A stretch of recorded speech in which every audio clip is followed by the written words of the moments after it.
Vamos ao nosso quadro Falando em Saúde. É hora, né, Netão? Coloca a vinhetinha, por gentileza.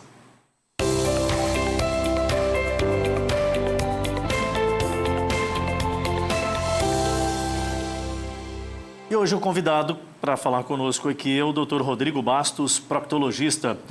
Dr. Rodrigo, muito boa tarde, bem-vindo aqui ao Band Cidade. Boa tarde, Adilson. Boa tarde a todos que nos ouvem agora. Explica para nós mais detalhadamente essa abrangência da proctologia, doutor, para a gente se aprofundar justamente no uso do laser. Pois é com muita alegria que a gente vem falar, né? Proctologia é uma especialidade que cuida das doenças do cólon, que é o intestino grosso, do reto e do ânus. Sendo que as doenças que acometem mais o orifício anal, do reto, são as mais comuns, né? O maior volume na proctologia, que são as hemorroidas, as fístulas, as fissuras anais, né? Os cistos pilonidais, enfim.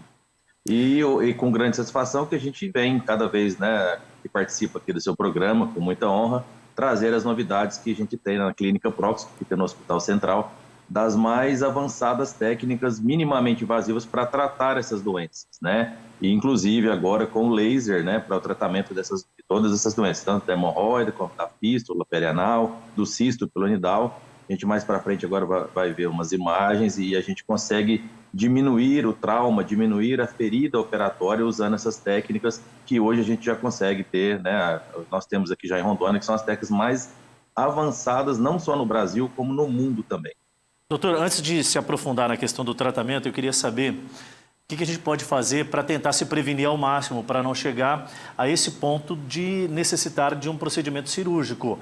Especificamente com relação a essas patologias aí, qual é o comportamento do indivíduo que vai estar relacionado à ação preventiva, digamos assim? Muito bem colocado, Adilson. Bom, a principal doença, né, que acomete, a doença perianal, que é a doença hemorroidária, né, ela tem seus vieses vasculares, né, de tendência mesmo própria do indivíduo, que pode ter tendência para ter varizes nas pernas também. São varizes que acometem o reto, né? As fístulas, fissuras, enfim.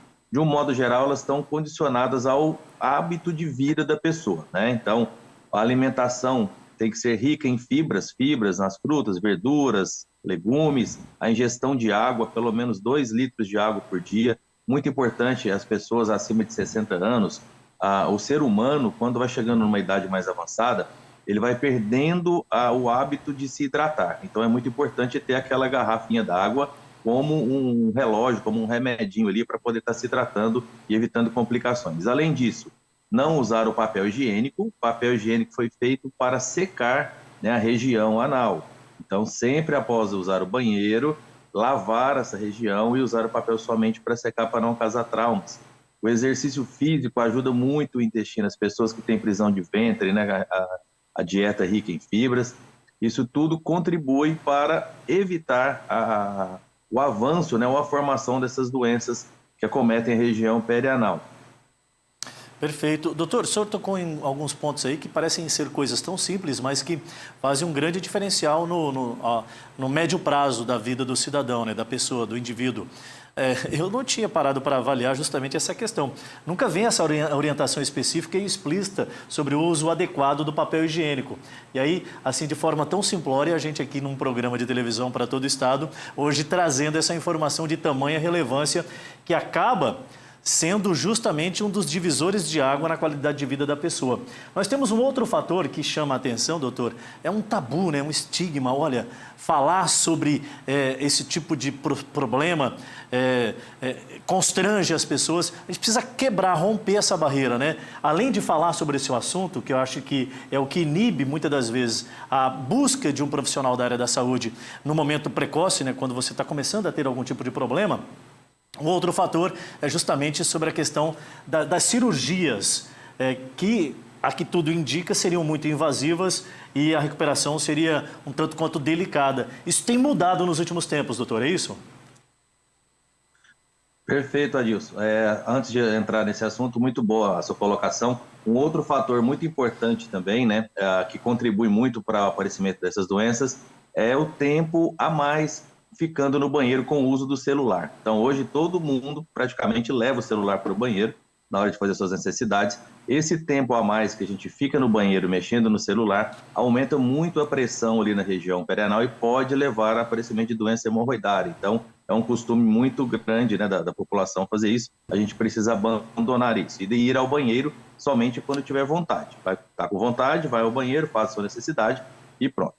Esse tabu, ele é encontrado, sim, principalmente na especialidade da proctologia, em relação ao medo da pessoa. Primeiro, de procurar o médico para poder fazer o seu exame, né? Às vezes a pessoa está evacuando sangue, lembrando mais uma vez, todas as vezes que a gente está aqui nessa entrevista, evacuar sangue nunca é normal, nunca. Mesmo que você ache que possa ser uma simples hemorroida, nunca é normal, precisa procurar um especialista. Então a pessoa tem esse tabu de procurar o médico, e, além de tudo, tem aquele receio, né? Porque alguém que já fez alguma cirurgia, a região perianal, ali a gente tem muita inervação, é muito sensitiva. Então, algumas cirurgias maiores, que deixam feridas maiores no pós-operatório, levam a um aumento de dor. E, geralmente, essas cirurgias maiores só são feitas quando a pessoa demora para ir no médico. Se a pessoa procurar o médico com antecedência, há a chance de fazer cirurgias que nem têm cortes, ou com cortes mínimos, o que vai levar a uma diminuição extrema da dor no pós-operatório e recuperação mais rápida das suas atividades e voltar para a sua vida de maneira mais rápida e sem dor, sim. Eu queria que a gente especificasse um pouco mais sobre as modalidades de cirurgias. A gente tem até imagens ilustrativas aí, Neto. Eu queria que o doutor fosse comentando as mesmas e retratando justamente essas fases da doença e até chegando à parte mais grave, que é quando teria o processo mais invasivo, mas mesmo assim, hoje essas novas tecnologias são bem diferentes das anteriores, né? Exatamente, né? Nós temos o tratamento minimamente invasivo para doença hemorroidária, temos o laser, né? E aí mostrado aí nessa imagem, que é uma fita, né? Que emite um laser radial que pode fazer o tratamento das hemorroidas. Então, um tratamento sem corte, né? Para você curar essas hemorroidas e em havendo algum tipo de corte, o corte com laser, ele deixa muito menos dor porque ele agride muito menos o tecido ali naquela região. Além disso, nós temos as fístulas. Fístulas são comunicações que existem do reto com a nádega, ali com a pele, que são de cunho inflamatório. Começa sempre com um furúnculo ali, um abscesso perianal, e aquele abscesso nunca sara. Então, ao invés de você promover cortes nessa região, você pode fazer o tratamento com laser dentro dessa fístula, deixando uma cicatriz mínima e a pessoa, depois no pós-operatório, ficar sem corte nenhum ou sem uso de algum tipo de treno, alguma coisa nesse sentido. Uma outra ação muito importante do laser, essa é bastante expressiva, é o laser no uso do tratamento da doença pilonidal, que a gente conhecida como cisto pilonidal, aquele cisto que dá na região ali do cóccix, né? Então a gente pode fazer uma cirurgia desse cisto nessa região e o pós-operatório ficar dessa forma aí, só com essa ferida pós-operatória, né? Diferentemente de outras cirurgias. Além do laser, a gente pode usar um sistema de vídeo que a gente tem, hoje a gente usa já na nossa clínica, né? Esse sistema de vídeo aí, que é o EpiZit, onde usa um aparelho de vídeo que você trata o cisto por dentro, ao invés de fazer essa cirurgia aí, que é a cirurgia de retirada do cisto. Olha só a imagem da esquerda, uma cirurgia convencional, e à direita uma cirurgia feita por vídeo, né? Então você vê esses dois pacientes aí, o que fez por vídeo, tem uma recuperação muito mais rápida e com muito menos dor. Então isso é o avanço da medicina, um avanço que já chegou, que já temos aqui em Porto Velho, temos na Clínica Proctos, no Hospital Central, e hoje, de tecnologias no mundo, não só no Brasil, só está tendo hoje o estudo da injeção de células-tronco, que ainda está em estudo. Até lá, o mais avançado é o laser, que nós já praticamos aqui já no nosso estado, na nossa cidade de Porto Velho. Perfeito. O senhor estava falando sobre os atendimentos, era justamente uma das dúvidas que eu tinha, eu tenho certeza que a população de Rondônia inteira. Todas essas tecnologias que o senhor cita aqui, hoje nós já temos na capital, né? Temos sim, temos já todas as cirurgias por vídeo, as cirurgias de hemorroida sem corte, as cirurgias de fístula por vídeo, fístula por laser, essa doença pilonidal, né, esse cisto pilonidal também por vídeo, também por laser, tudo isso a gente já encontra aqui em Porto Velho e também, né, e principalmente no Hospital Central, na Clínica Proctos. Tem aumentado bastante o número de pessoas com esse tipo de problema, doutor? O senhor até citou há poucos instantes que o uso do aparelho celular, no momento em que a pessoa vai ao banheiro, ele prolonga o tempo, isso acaba esforçando muito mais e provoca esse tipo de situação. E isso tem sido registrado nos últimos tempos? Muito mais pessoas estão acometidas a esse problema?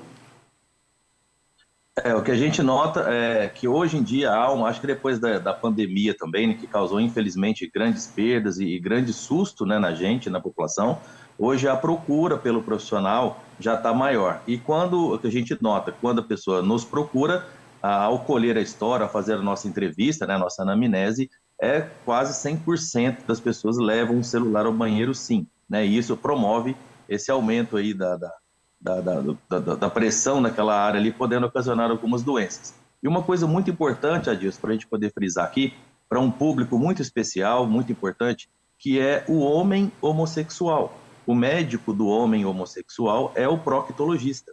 E o homem homossexual precisa procurar esse médico, esse especialista, para tratar da sua saúde, né? Então, o proctologista ele está habilitado a tratar da saúde do homem homossexual, inclusive com exames periódicos, assim como as mulheres fazem o Papa Nicolau. É necessário fazer o Papa Nicolau nesse público também, para evitar o risco de câncer de canal anal. A mulher faz Papa Nicolau para quê? Para evitar o câncer de colo de útero. Porque o homem homossexual deve fazer esse exame para evitar o câncer de canal anal, fora as outras inúmeras recomendações que existem e que a gente precisa cuidar dessa população que às vezes não sabe qual médico procurar e o médico é o proctologista. Perfeito, doutor. Para a gente ter uma noção aqui, muita gente acompanhando o programa e às vezes começa a se questionar, será que eu preciso buscar um especialista? Quais são os primeiros sintomas, por mais leves que sejam, que pode estar chamando a atenção e seria importante procurar um profissional? Toda alteração na região anal você deve procurar um proctologista, né? Dor, muita coceira, alguma saída de alguma secreção, evacuar sangue principalmente, né? Qualquer tipo de dor, incômodo. O ânus é um órgão que a gente tem no nosso corpo que não foi feito para a gente ficar lembrando dele durante o dia, né? Então, se você está sentindo incômodo, está sentindo algum tipo de dor, ou saindo alguma secreção, ou mesmo evacuando sangue, ou alteração na qualidade das fezes, muito ressecada, diarreia, muita cólica, né, acompanhada de diarreia, o proctologista é o médico indicado.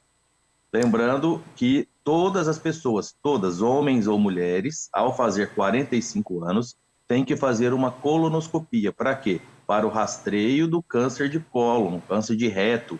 Nós estamos vendo aí vários, inclusive artistas, né, descobrindo cânceres aí de reto já no estágio avançado. Por quê? Essa doença, né, esse câncer nessa área, ele se inicia silenciosamente. Então, quando ele dá sintoma, ele já está bastante evoluído e a chance de sobrevida já diminui. Então, todo mundo com 45 anos procurar o médico para fazer exames de fezes, para ver sangue oculto e também para fazer a sua colonoscopia preventiva para prevenir o câncer de reto e de colo. Doutor, um amigo meu acabou de mandar uma mensagem aqui que ele está com 45 anos. Um amigo meu que faz aniversário no dia 15 de julho desse ano agora, o Adilson Norato, não sei se você conhece ele, 45. Como é que é esse exame, doutor, aí? De colo, como é que é? Adilson, então, né, primeiro precisa consultar para poder colher uma história de câncer na família, como é que, né, se tem alguma alteração de hábito intestinal, como é que é a alimentação, fazer um exame de fezes para a gente pesquisar, um exame que chama sangue oculto nas fezes. Às vezes a gente está evacuando, olha para ali após a evacuação ali no vaso sanitário e não está vendo sangue a olho nu, mas num laboratório você tem um sangue oculto, né? Nesse rastreio a gente já faz a colonoscopia para poder ver se tem alguma alteração, o que está causando aquele sangue oculto, ou mesmo a colonoscopia para poder ver quando a pessoa tem história de câncer, alguma coisa assim na família. Isso é muito importante. A doença ela é silenciosa e quando dá sintomas ela já está muito evoluída e daí tem o tratamento, enfim, mas aí já fica bem mais complicado. Doutor Rodrigo Bastos, proctologista lá do Complexo Hospitalar Central, que tem anexo ao complexo uma clínica específica para essa área, né, doutor? Qual que é? Isso, a Clínica Proctos fica localizada no primeiro andar do Hospital Central, né, dentro do próprio hospital, ali no centro da cidade, todo mundo já conhece, e estamos à disposição para fazer o atendimento e cada vez mais trazer essas recomendações para a população, para quebrar esses tabus e lembrar que evacuar sangue, dores na região perianal, isso não é normal. Procure seu médico. Tá certo. Muito obrigado mais uma vez. Uma ótima tarde para o senhor, doutor. Eu que agradeço. Boa tarde a todos e até breve. Valeu, então. Falando em saúde aqui, o Neto, ele deu risada, meu diretor de TV, quando eu falei dos 45 anos. Tu já passou dos 45, meu queridão, tá? Essa carinha de bunda de neném aí não me engana, não. Então vamos lá, né? Tá na hora de quebrar esse tabu, né? Sempre é bom falar de saúde e é bom e é importante ficar atento às questões preventivas.